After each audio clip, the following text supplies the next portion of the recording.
Hello everybody, welcome to Cory Turner Talks Cars. It's time to talk about my 2009 smart car that was my daily driver. And yes, you heard that right. But first, let's thank our sponsor today. That's Black Box Stocks. Okay, so you want to buy your dream car? Got to have the finances for that. Want to keep it running? Probably going to need even more cash for that. So how do you build wealth? Well, you can do it in the stock market, and that's where Black Box Stocks comes in. It's a community where you get to log on and join in and listen as people are trading, people who do it every single day, so that you can actually learn and you're not having to figure this out by yourself. I put their link in the description. Be sure to check it out. Okay, so yes, I owned a 2009 Smart for Two Passion Cabriolet. That's a real fancy way of saying I owned a convertible smart car.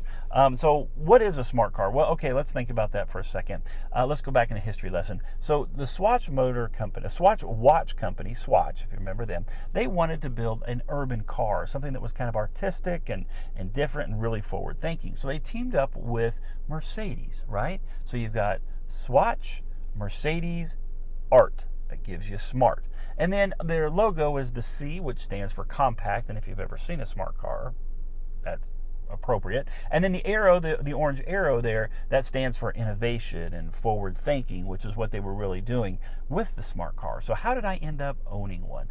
Well, I had a job at the time that I was driving a ton. I mean, I was just beating up cars and spending a ton of money at the pump. I wasn't getting the best gas mileage. So my mechanic, the guy that took care of all my cars, said, hey, you should get a smart car. And I'm like, okay, cool. Now looking back, I'm pretty sure he was kidding. He probably said it in jest, but I took it serious at the time. This was around 2012. So I ran out and I found a smart car. I found it on Craigslist. It was a 2009. It was in fantastic shape. Barely driven at all, super low miles. In fact, the guy that owned it, his dad only drove it when he came in from out of town. We kind of became friends and whatnot after, but yeah, the smart car was great. So I owned a smart car.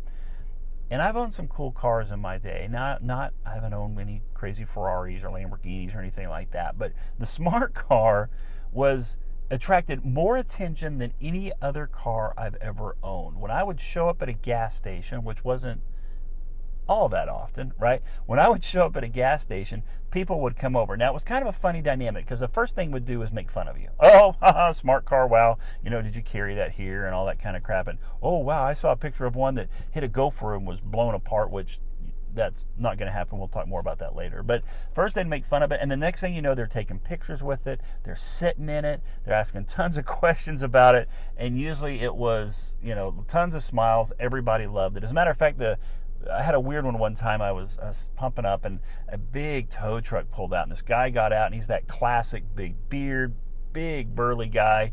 He looks at me and looks at the car and looks at me and then starts walking straight towards me, and I was like, oh crap, how's this gonna go? And he walks up and he goes, I picked one of those up on the road after an accident the other day. And I was like, so how did it hold up? And he goes, surprisingly well. And the next thing you know, he's taking pictures with it, asking a whole bunch of questions. So that was pretty cool. So it was a magnet for conversations. Now, if I wasn't with the car, people would ask me, you drive a smart car, how do you fit in it? Well, you got to understand a smart car. There's plenty of room inside of a smart car, right? So I'm 6'2", around 200 pounds, and so I'm not a small guy. There's plenty of room inside of a smart car. You got plenty of headroom. You got plenty of leg room. You got to remember the smart car is, the front seats. That's it. Like there's not any back seats.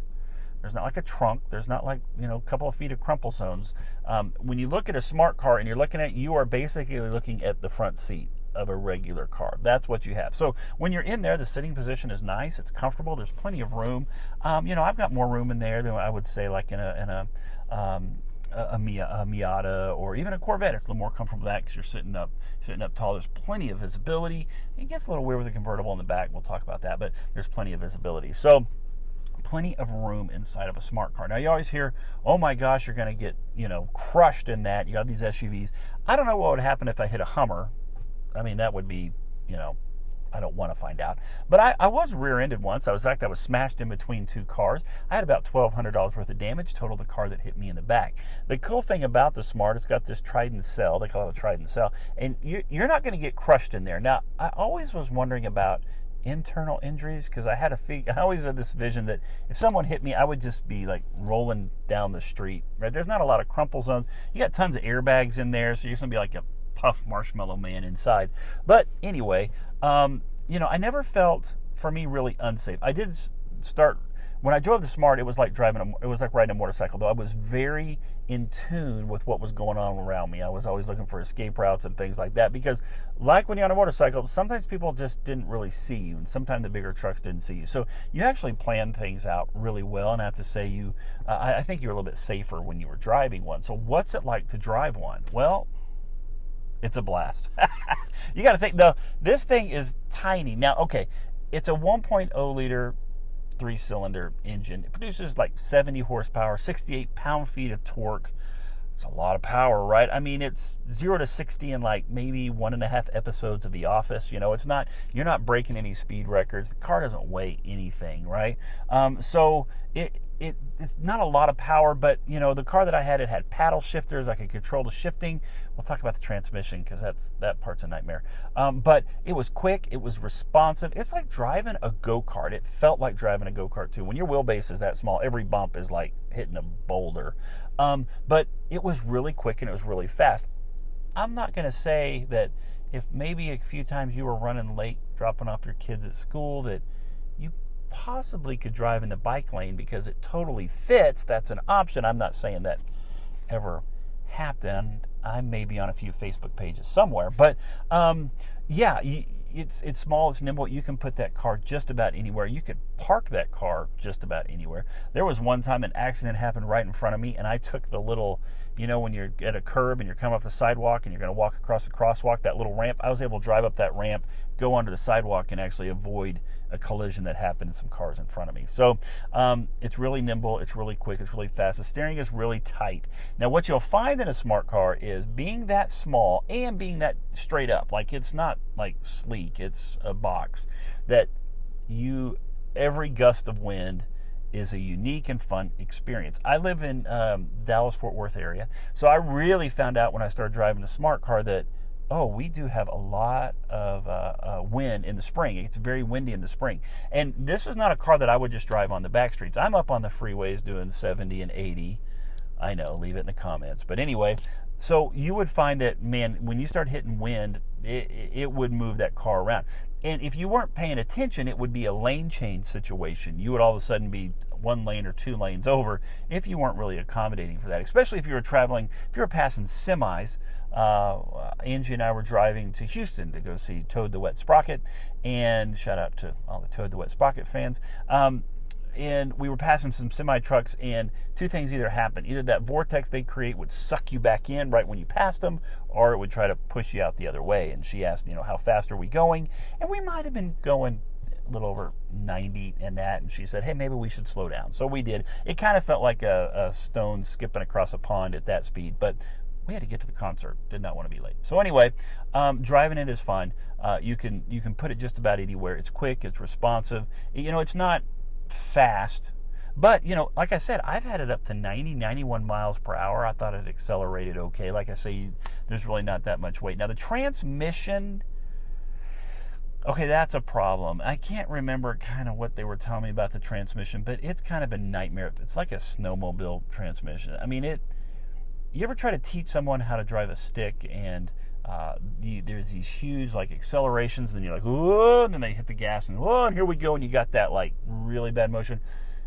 This is an automatic that does that. It's not really an automatic, it's kind of an automatic, and you have the paddle shifters. I tell you, in the first 2 or 3 days, I got so much motion sickness from it that I really thought I was gonna have to get rid of the car. So I really started using the paddle shifters at first. That helped me control the shifting.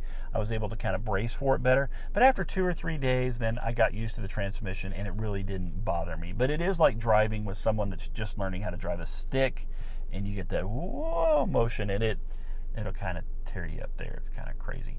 Some other cool things about the car. Now, it's a Mercedes, right? Swatch Mercedes. And it is a rear engine. That 1.0 liter 3-cylinder is in the back. It's right behind you. There's a shelf about that tall or so where you can put stuff. But under that, in between the two rear wheels, that's where the motor is.